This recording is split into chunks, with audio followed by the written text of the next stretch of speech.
Are your words working for you or against you? I'm talking about all language that originates in your mind. I say originates, it could just be a repeating pattern, but all language that happens in your mind, and it manifests in two forms. You have inner speech, thought patterns, and you have outer speech, the way you talk with other people and with the world. And what's interesting about our outer speech is quite often we're not that conscious of our speech. We just letting it out, and we do our best to control and not. You're not going to say everything that is on your mind. Some people do, but for the most part, we are calculating and strategic about what we say. And think about what we say, but we can't. Quite often, we say things that we have no real hold on, and it shows you what's going on in there. And I want to ask that question. I think it's a good question to ask yourself. Take a minute after this video and ask yourself, or make the conscious choice, or have the intention for the next day to watch your speech and see what comes out. It's a good cue to see what's working for you, what's working against you. The inner speech, not always so straightforward to follow. The mind can be quite chaotic, and you have thoughts. So sometimes it's easier to catch when you speak with other people, just after, oh, I said this, why did I say that? So what do I mean by, is it working for you or working against you? So to come back to this idea that our thoughts, energy, our emotions, the coherence between the two, the coherence between the heart and the mind, creates our reality, right? The outer world, as a mirror, reflects what's going on inside, and we're looking to objectively see what is going on inside before we can rewrite the code. That's step one. So we want to see what's going on.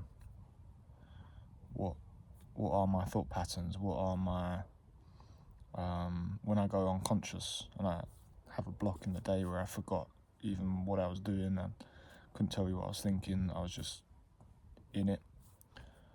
We want to understand what's going on there. We want to understand what's going on in our sleep, in our dream state. We want to become conscious. We want to awaken to the full scope of our thought patterns, right? So we can use our speech to do that. In some regard, we can ask ourselves that question: Is our speech, or our words, working for us or against us? So, best to talk about some examples. I think the clearest example is when it comes to money.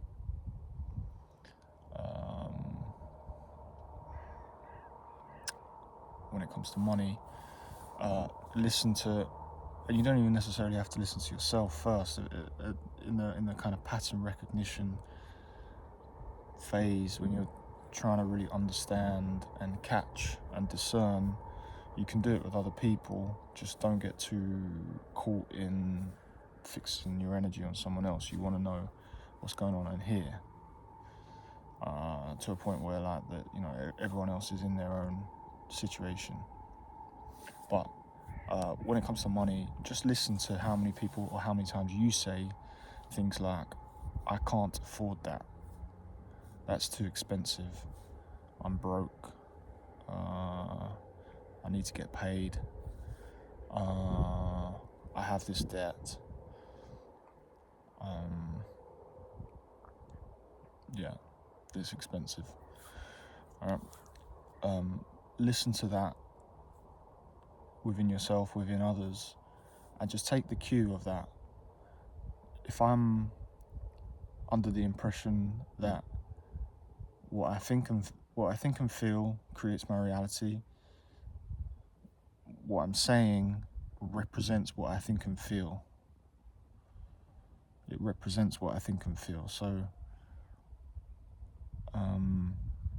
I think and feel that I don't have money, that I live in lack, that everything's too expensive for me, that I don't deserve nice things, that I've got to work hard for money. And you see how just with the words you can start to see the underlying root, like thought, energy, pattern, emotion, feeling of lack, of one of the main things with money, especially someone that might have grown up not having nice things and parents are hustling. You might have identified with not having and feel like you are not worthy of having nice things, or you do not deserve nice things, or you have to be extraordinary to have nice things. Is this true? Is that true? I don't know that that's true. I don't feel that to be true. But that's a limitation we place on ourselves through our maybe upbringing, our conditioning, things that get rooted in us. And we continue to tell that story. We continue to say, I can't afford that. Oh, that's so expensive. Oh, I'm so broke at the moment. Oh, I don't have anything. What's the universe gonna respond? What's the mirror gonna respond to that? Oh, he keeps saying he doesn't have anything, so he doesn't have anything. He's not going to have anything. Now, is it it's simple, but it's not easy to no longer take cue from the outside energy out dictating what the energy inside is, to then go into a state of on the inside, regardless of what the outside looks like, regardless of what the bank balance looks like, regardless of what the state of the house looks like, or your portfolio or whatnot, regardless of that, to feel worthiness, abundance, richness, freedom, to feel those regardless of what the kind of outside situation is.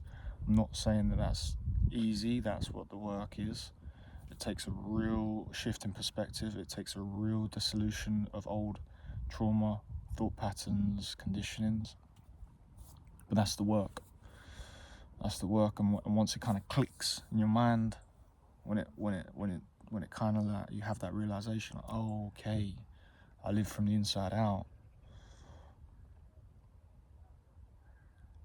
So my words are meaningful because they are representative of what my thinking and feeling energy system is. So the words, the language are really helpful when you're able to get space and see them. You might be in a situation where like you might say something and then an hour later you're like, oh, why did I say that? Oh, okay, that's interesting, blah blah blah. But the more you work with this and the more space you can get and the more present you can get, you can catch it immediately after, and then during, and then before, and then like maybe the thought pattern comes up, or the habit, the habitual reaction, the habitual answer will come up, and you're like, no, that's that talking. I'm not that. I'm this. And then someone says, oh, can you believe how expensive that round of drinks was? I thought that was cheap. To change your perspective, it's okay. Well, that's the price worth paying for the experience I'm having.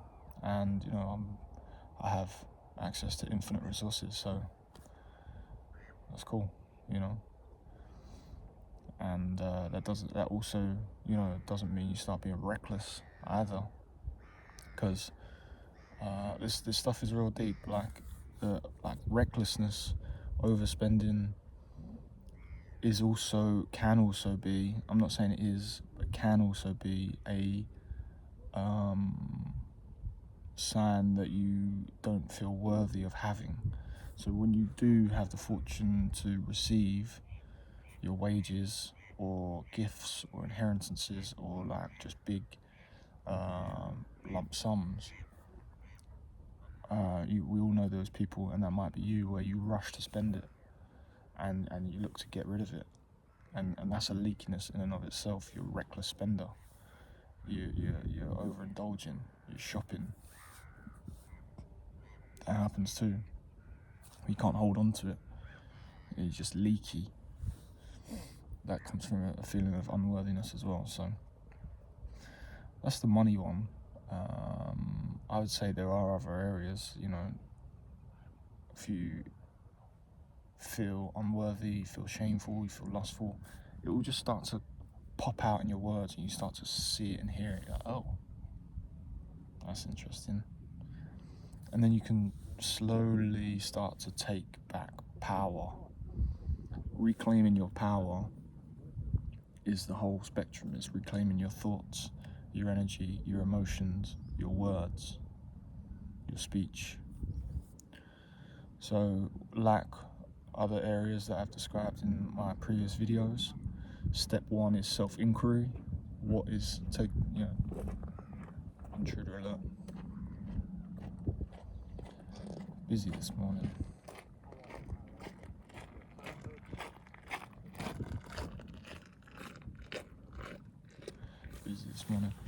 I think it rained for the first time in 30 years.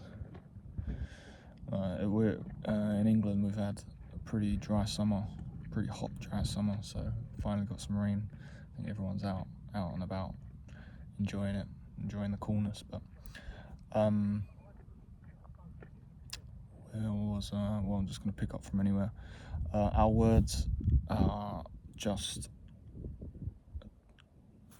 they are little representations of what's going on in here, what's going on in here, what's going on in the whole energy system. And step one is self-inquiry, taking stock of what is going on. Right? I'm not living the life that I came here to live. I don't feel creative. I don't feel the joyous expansion. I feel suffocated. I'm suffering.